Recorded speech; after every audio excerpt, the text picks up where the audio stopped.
Well, I'm very excited about this panel and privileged to be on the same stage with three very accomplished CEOs in three markets that seem to be somewhat similar in that I think the population in kind of Oman, Kuwait, and Mauritania are around 3.5 million people, depending on whether what census you believe in.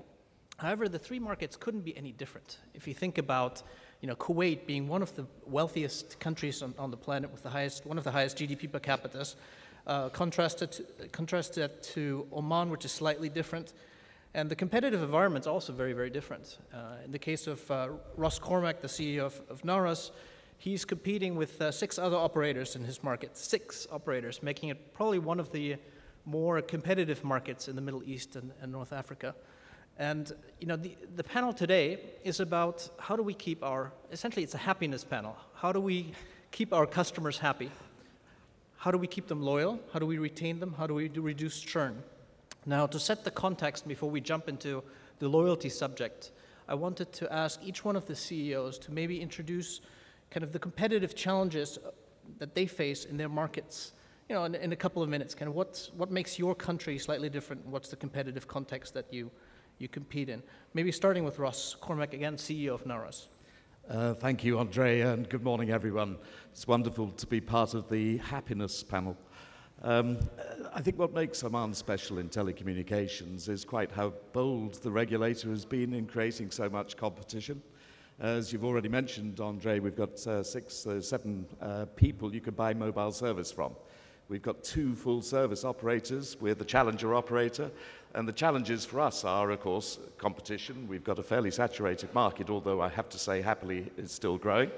But also the sheer scale of our market. Our 3 million population is spread across a mountainous desert country in many places of 300,000 square kilometers. So it's a huge distance issues as well as competition. But I tell you, it's absolutely beautiful. If you picture blue sea, white sands, green trees, white villas, black mountains, blue skies, very special. All right. Moving on to Scott Gegenheimer, CEO of Wataniya. What's your market like? Thank you for allowing me to be on this panel today. Market is pretty tough competition here. We've got Zain and Viva with STC in our market. And one of the things from the Kuwait side, which is slightly different from the rest of GCC, Wataniya was the first to break the monopoly in Kuwait by being the second operator and breaking the monopoly from the government side. But what we don't have is a TRA, an independent regulator in the country, and the government's moving towards that way. So it makes competition a little bit tougher when we don't have an outlet to be able to address the issues that we face in the country on that side. But if you look at the country, compared to even the rest of GCC, the penetrations are continuing to grow. Market's getting very much tougher to fight on side. Most of the new revenue growth is coming from the data side, which is pretty much same as the rest of the area of GCC and the rest of the world as well on that side. So, but we're continuing to grow our market and doing quite well in there. All right, thank you, Scott. Moving on to Kamal, to put him on the hot seat. Yeah. Kamal Okba, the CEO of Mauritel. Thank you. What challenges do you face in your market? I think the huge competition that we have only 3 million of inhabitants and 3 operators. Those 3 operators I say that there are 4 because we used to have a competitor using CDMA, and this year he just launched his 2G and 3G network, and it's like if there is a new incoming to the market. I think costs are also very competitive problem because we have a big country. Difference between Kuwait, I think, and Oman is that we have a very, very huge country, and covering all this country, desertic country, is very difficult. So the killing cost is very is a very fact that we deal with in our markets. Very good. Thank you very much, Kamal. Well, let's move it to the topic at hand, which is about loyalty or keeping customers happy, if you will. Now, if you allow me, I'll take us for a small excursion outside the telco industry for a moment. And my next question will actually be about what companies are you loyal to that are not in the telecommunications industry? And then why are you loyal to those companies? Is it like a particular car brand? Is it a restaurant that you're particularly loyal to? Maybe I can ask Scott to kick us off. What company are you loyal to and why? It depends on the situation. Most of the time, for me, I move a lot of different countries. So when we talk about airlines, for instance, I have a few favorite airlines I use, and most of it is because of the type of quality of service that they provide. Sometimes it comes down to pricing on that side as well, but generally hotels and airlines, you have loyalty programs with them. You continue to use them because you build points. But it ultimately comes down to the service that they provide. If they're not providing good service, no matter what kind of loyalty programs I have, they're not going to have my service on that side. So again, you have to compete on the services on that side. And to me, when you look at the overall loyalty of it, pricing is not actually first, it's probably second or third on the list, and it's really the quality of service that they provide is What are some of your favorite companies specifically? On the airlines, Etisalat, sorry about that.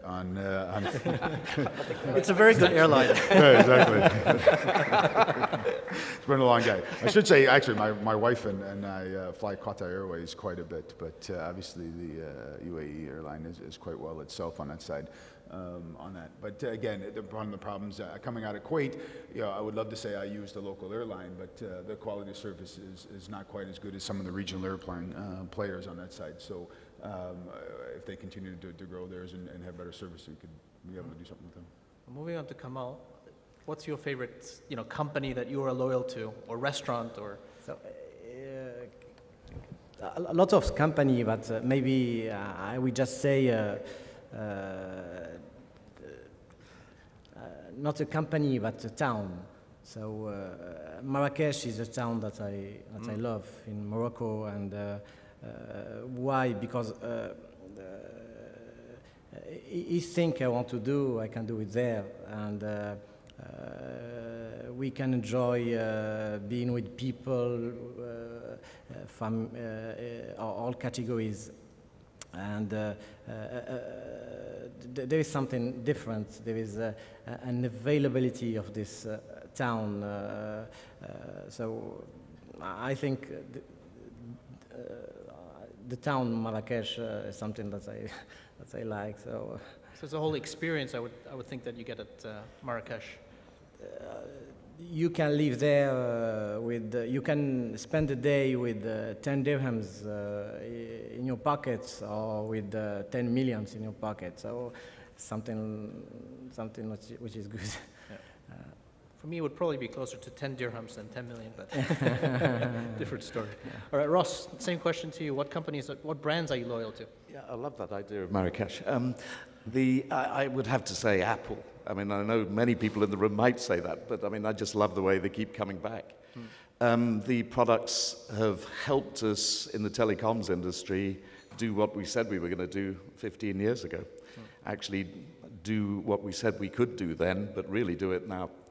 And they've driven a whole new industry of the interface with the service, which I think is, when my youngest son was 2, he could actually use an iPhone, and then he's got his own iPad and he does games on it. I mean, it's really super. So I would say that in terms of service industry, I agree with you. Airlines and restaurants, China Mood in Muscat is a fantastic restaurant because they know you on the phone, they know your voice when you call them, they'll have a favorite table ready. It's customer service. Oh, fantastic. Good to know. So from the themes that I pick up here is quality of service, kind of the overall customer experience that you get, whether you enter a city like Marrakesh or an Apple store, and the experience that you get using their different products and services, if you will.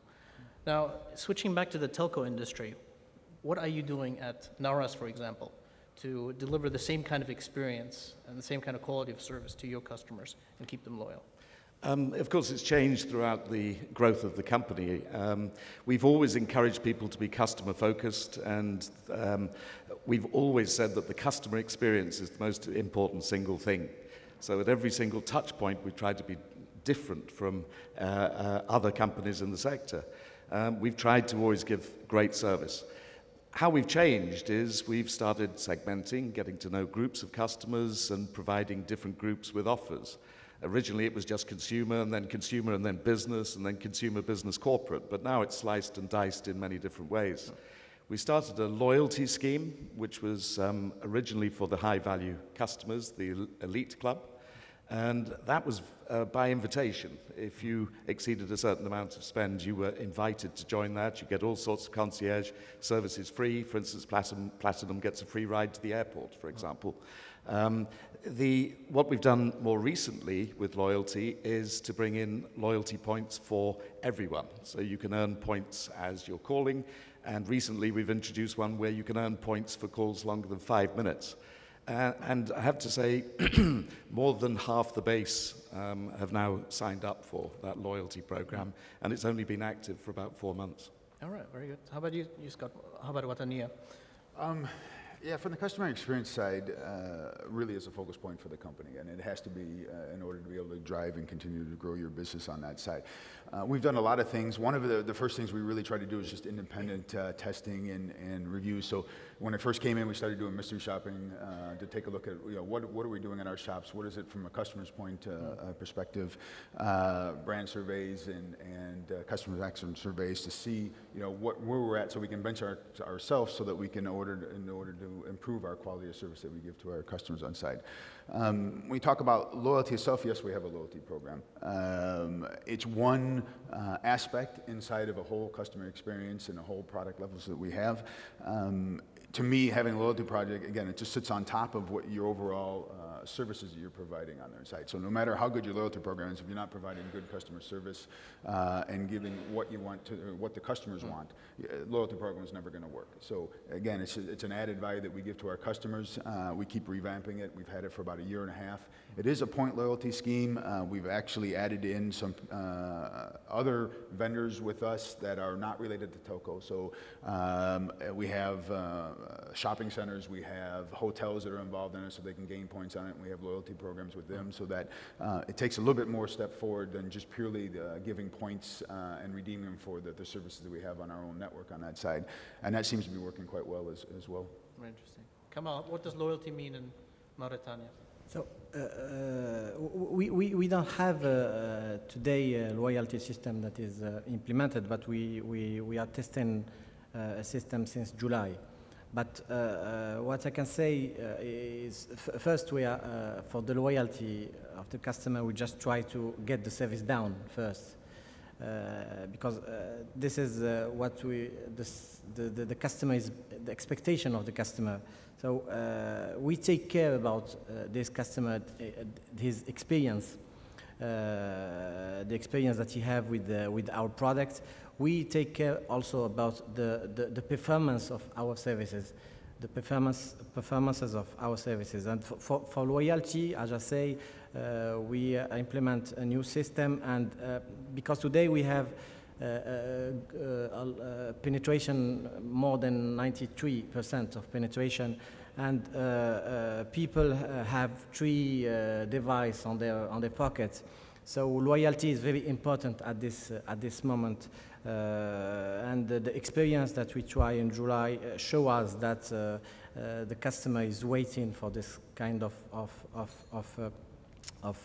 program. So we go ahead to use to have a loyalty scheme in Moitel. Thank you, Kamal. Ross, you mentioned something interesting in your response earlier, which is you're starting to treat different customers differently. You're segmenting a bit more, rather than just having consumer kind of business SME. You also have different customer segments, and you treat different customer segments differently. How do you treat them differently? How do you treat high-value customers, for example, differently? The people who join or are invited to join the Elite Club, they're 2 different categories anyway. There's Platinum and the Gold category, and the original categories. And we recognize those numbers when they're calling the contact center. The Platinum customers will go through to a special desk, a group of people who are specially trained and probably even know the customers directly. The Gold will jump the queue, and then they go to the first customer champion who's available.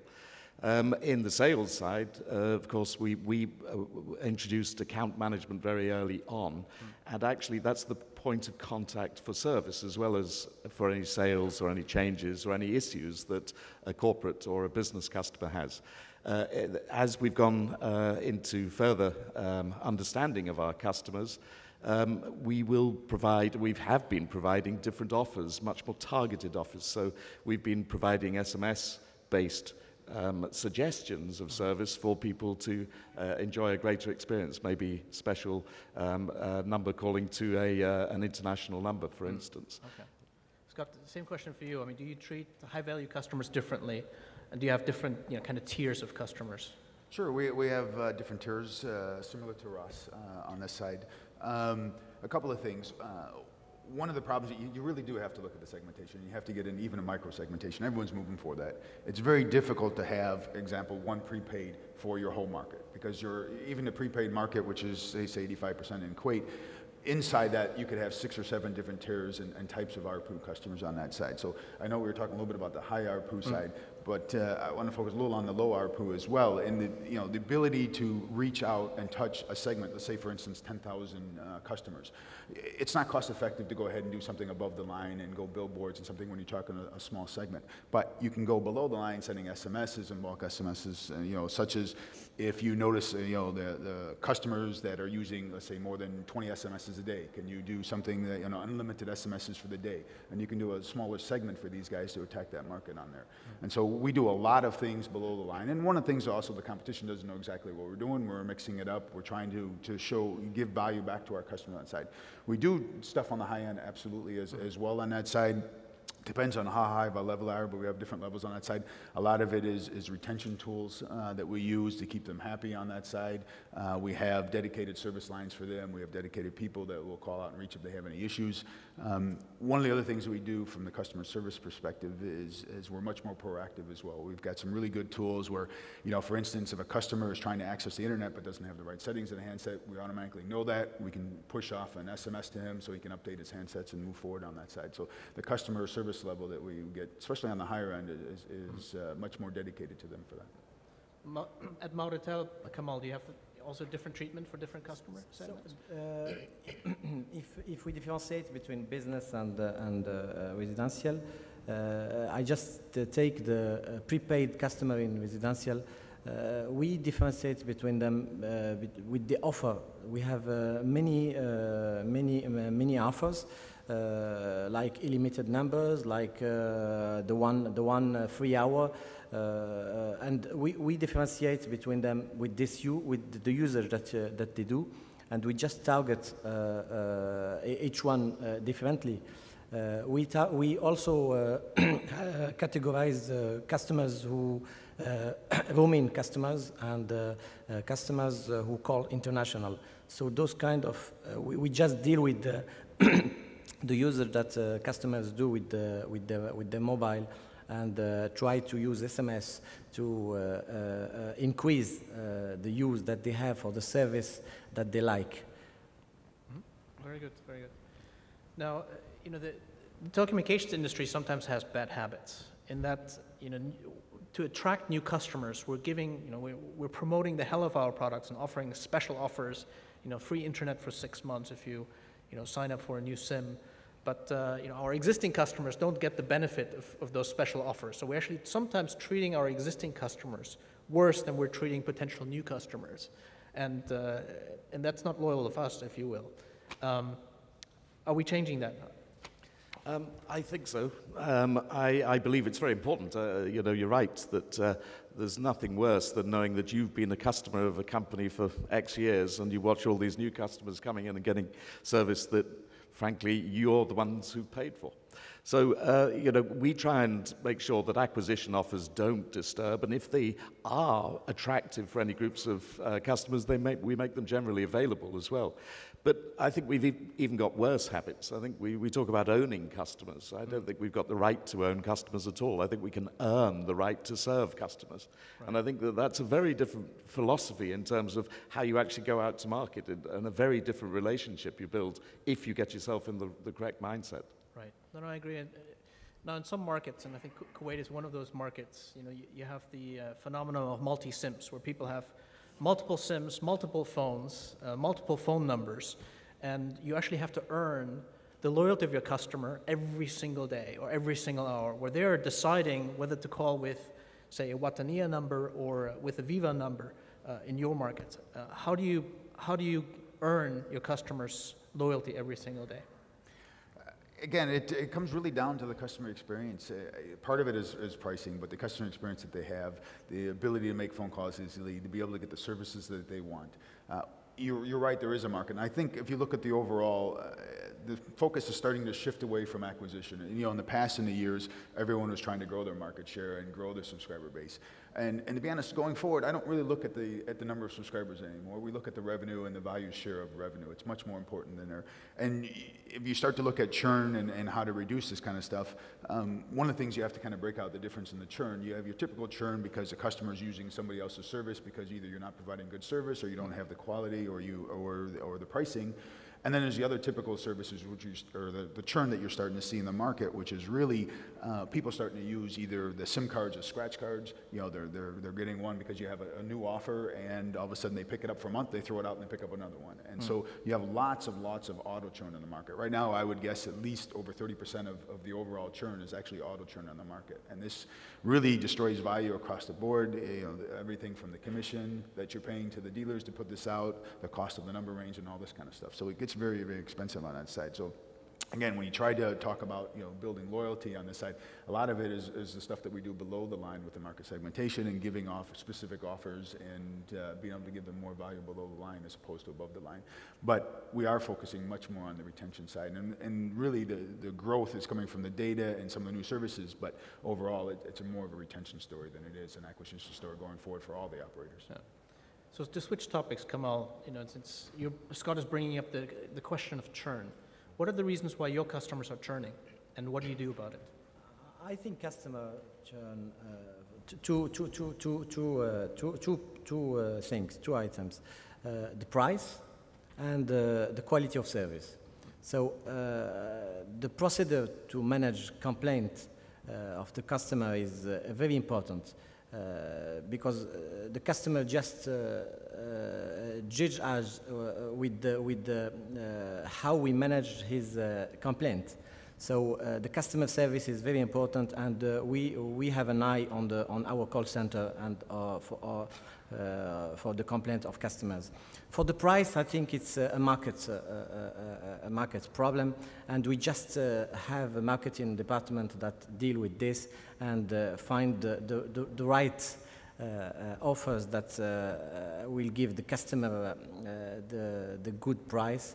And the performance of our network is also very important because we have a coverage of, I think, 3 times the coverage of our competitor. And this is a very important point because it gives us the possibility to have the best network, and the customer just choose the best network if we have good network and good answer for his complaint. Very good. Well, you bring up a very interesting subject, which is price. One of the main reasons for churn is,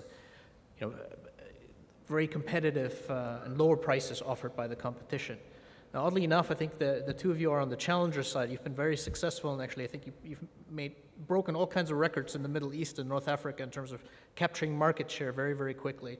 You are the challenger, but one of your challenges is your ARPU is relatively low. You want to move upstream. So how do you move away from price-based competition? If you start, I think Scott was talking about looking at the value of the experience for customers, and I think it's very, very important to look at the service in the round.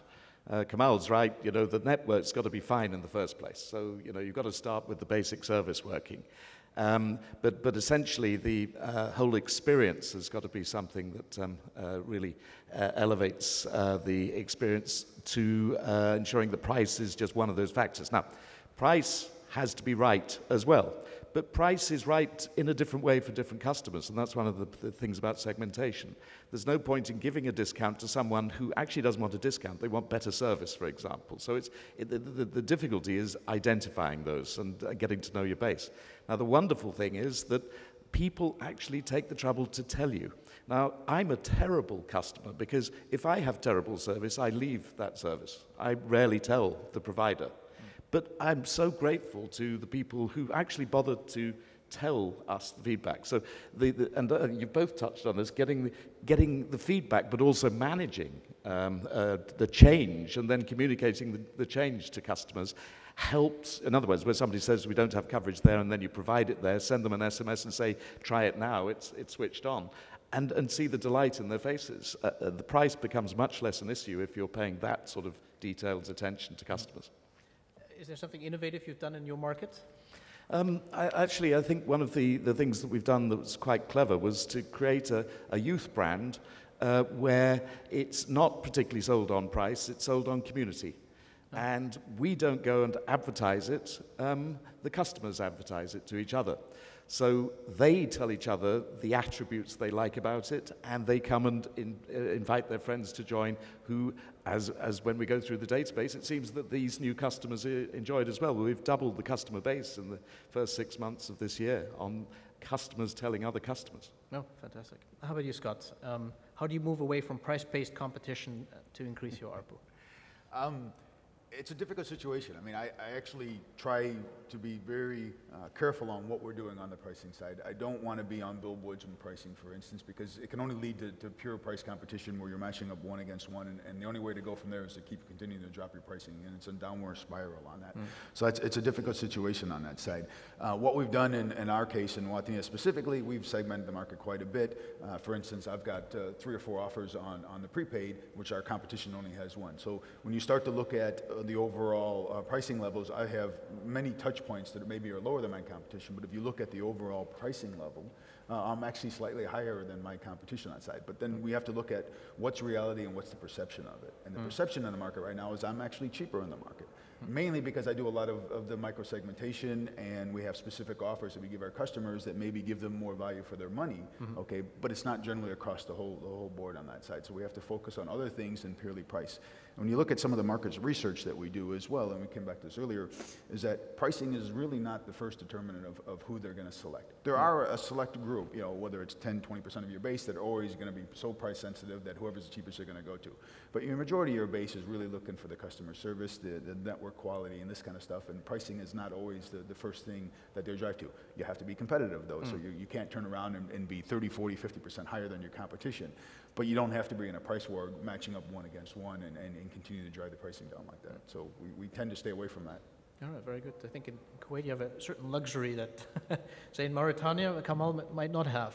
How do you move away from price-based competition? We still in price competition, but today our ARPU is decreasing. We have the biggest market share. It's decreasing because also we still recruit more than our competitor, and we try to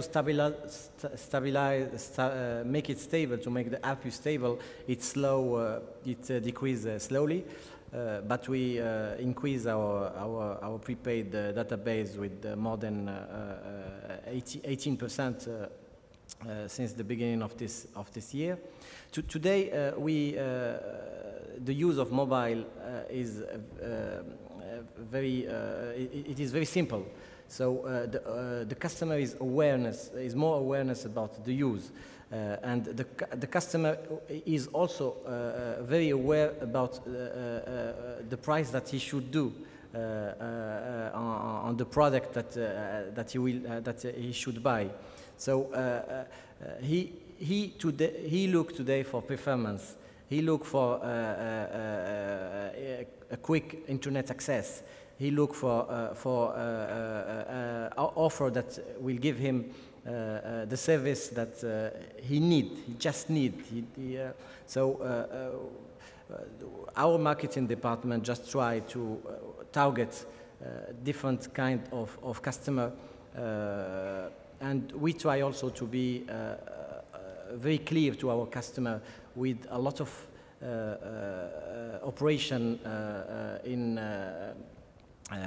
universities, in big markets. We just be near the customer to explain and to take the niche of market that our competitor are not looking for them. This is how we try to not be in the price competition. All right, very good. Yeah. Well, before I open up the panel to questions from the floor, last question on my end, which is a sneaky question, is how often do you actually roll up your sleeves, take off your ties, and go and work in one of your own stores, or actually pick up calls from customers in your customer call center? How often do you do that a year, Ross? I will go through the contact center every day, and I'll stop and I'll talk to the people serving customers or to customers if there's an issue that somebody would like to serve. Oman is a very personal place. People love to come and visit, and if they have a problem, you'll find them on the front door. So I'll stop for as long as a customer wants to talk and fix the problems. I go into the stores all the time as well. I'm not very good at serving customers physically, but what I can do is find somebody who can. But it's great fun. There's nothing like hearing what customers have to say directly. And if you've got a problem and they will share it with you, my goodness, you should be grateful because it can make you better. All right, Scott, same question for you. Yeah, the customer, our call center is really the window to our customers, so it gives us the ability to see it. So I generally, at least once a month I go in the call center. I'll actually sit down and put the headsets on and listen to calls for, half hour, an hour. Unfortunately, a lot with the Arabic, I have a little bit of difficulty, so I'm listening more to the Indian side, actually, because quite a healthy Indian population in Kuwait on that side. Going back to what Ross was saying, on a monthly basis, I have my call center actually sit down with our management team and present what they're seeing, not just, the typical calls are coming, but really what they're hearing from our customer, what they want, what kind of issues that they're addressing on this side, and so we see that. From our store side, I don't specifically go out and visit every single shop, or quite a few shops on our side, but every time we go to any kind of mall, any time area, we always stop in the shop, we talk, we find out what's going on, we have a lot of feedback from them. It's very important to get a lot of the feedback, and we do that through a lot of the mystery shopping and other stuff, but the more feedback we can get from the customer, the easier it is to be able to address the problems and understand what they are so that we can fix them going forward as well. Kamal, same for you. How often do you go to your stores? So without taking off my tie, I think since 5-6 years, I just spend 20 to half an hour in a commercial agency each day. It is very important for me to have this direct contact with customers, but also with vendors. It's give me information about everything, about problems, because I'm looking for problems. I'm not waiting for receiving complaints. I try to look for what is not working well in our network. So 20 minutes to half an hour each day with my commercial teams.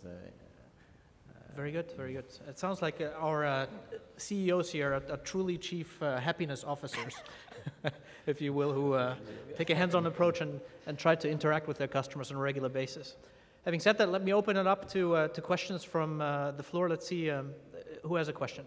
Point which customer is looking at is how the customer is measuring the loyalty. When we are talking about measuring the loyalty, it should be measured by a figure, by an amount of money that the customer is getting back. Why we all of us excited about airlines? Because we know if I'm traveling with X Airlines for number of miles, I can redeem these miles and getting a ticket of a certain value. So what the customer is excited about is to see the value. And once you get this value in hand, you need to exchange it.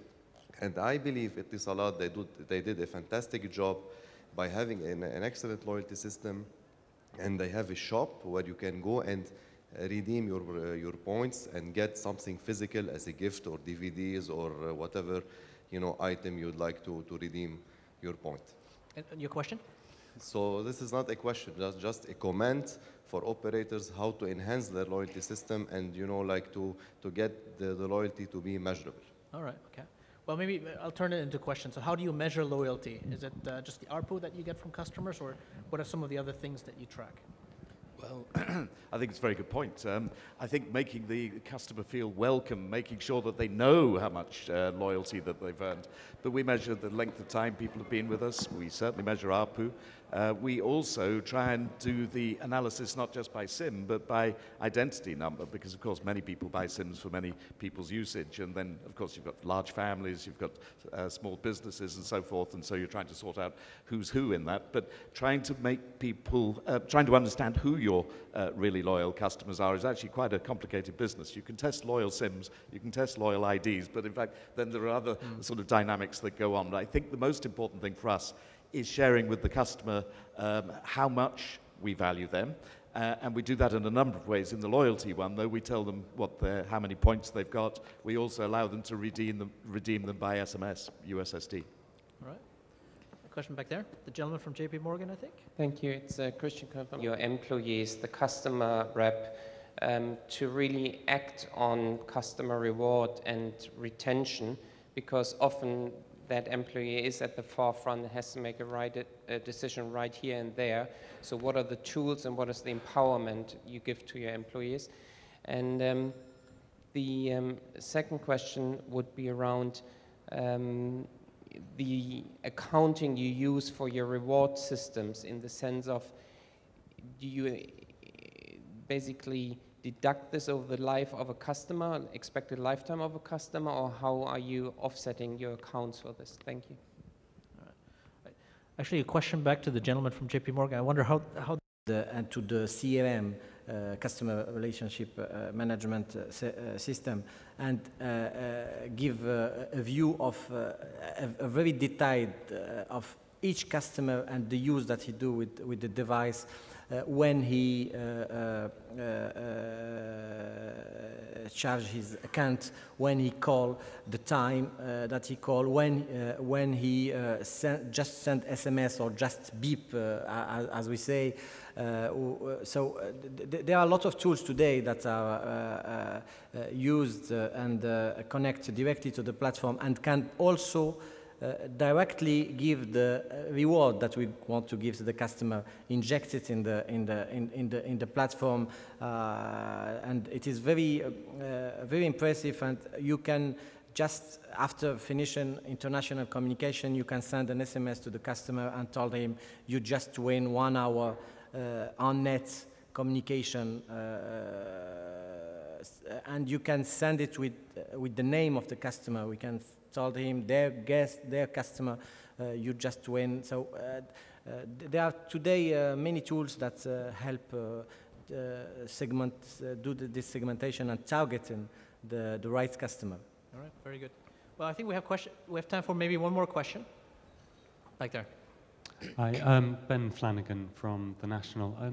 Just like to pick up on some of the discussions in the previous panel and ask panel on the stage now what kind of ambitions you have in 4G and LTE, if any, and where you see the rollout of that technology in your respective markets. Who wants to take that one? Russ? Sure. I mean, it's absolutely right. You know, the march of technology is fantastic. The ability of us to manage the technology effectively so customers use the services easily is the challenge for us, and that we can make the business model work. But yes, we absolutely have plans. We're trialing LTE at the end of this year. We've got WiMAX, which is the third network that we built on top of the HSPA network that we built, which was the second network. So we are interested in deploying the latest technologies. We take fiber as close to the base station as possible, including many base stations, because the next problem is backhaul, which the earlier panel did talk about. You know, they were talking about if you get fast radio speeds, you've got to get them back. So it's not just LTE, it's the whole end-to-end platform, including the control of the international and the core. But you know, we're focused very much on delivering as fast as services as we can in the future. All right. Scott, LTE must be quite important considering the smartphone penetration in your market. Yeah, again, we have regulatory issues, and we actually have an AMERI decree as opposed to a license, so it's actually agnostic when it comes to technology. So we can pretty much use any technology we want. The issue for us is more the spectrum and the frequency that we have, and we can do it. And we've been talking about whether we want to refarm the 900 for UMTS down to 900, whether we want to do LTE. We're moving into single RAN as well, which gives us much more flexibility. Today, if I want to roll LTE and I don't have single RAN, it'll take a year. You're going to have to build out your network. When you have single RAN and you can change the radios fairly quick, you can roll out your LTE something inside of 3 months, and so it comes fairly quick on that side. The bigger issue for me is whether, you know, when I look at refarming 900 versus LTE, there's also, besides the spectrum side, is what's the handsets look like. LTE has their own issues because you can't do MMS, you can't do SMSs, you can't do voice and stuff. You got to fall back to 2G anyways on that side on there. But also, what are the handsets available in the market and the frequencies and this kind of stuff. And so, and the same thing with the UMTS 900. You know, right now, I believe about 30% of my handset in the market are UMTS at 900 and capable. And we're growing about 1.5%, 2% a month on that. So over the next, say, year and a half, you'll have much more capability. But if, again, the devices on the network are very important in making your decision how you move forward on that. Everyone talks about, you know, billboard speeds, and for me, I'll launch LTE next year probably as well. I don't know if I'll launch it throughout the whole network, but do I want to have something on the billboard that says I have, you know, the highest speeds? And absolutely on that side. But when it comes to actually delivering service on it, right now HSTP, especially if I go to 900 on there, there's a real good roadmap, at least for the short run, to be actually outperforming LTE on the cost structure on that side because of more of the handset devices are capable for that in the short run. All right. Well, with that, I'll wrap up the panel. Thank you very much to the CEOs for joining us this morning.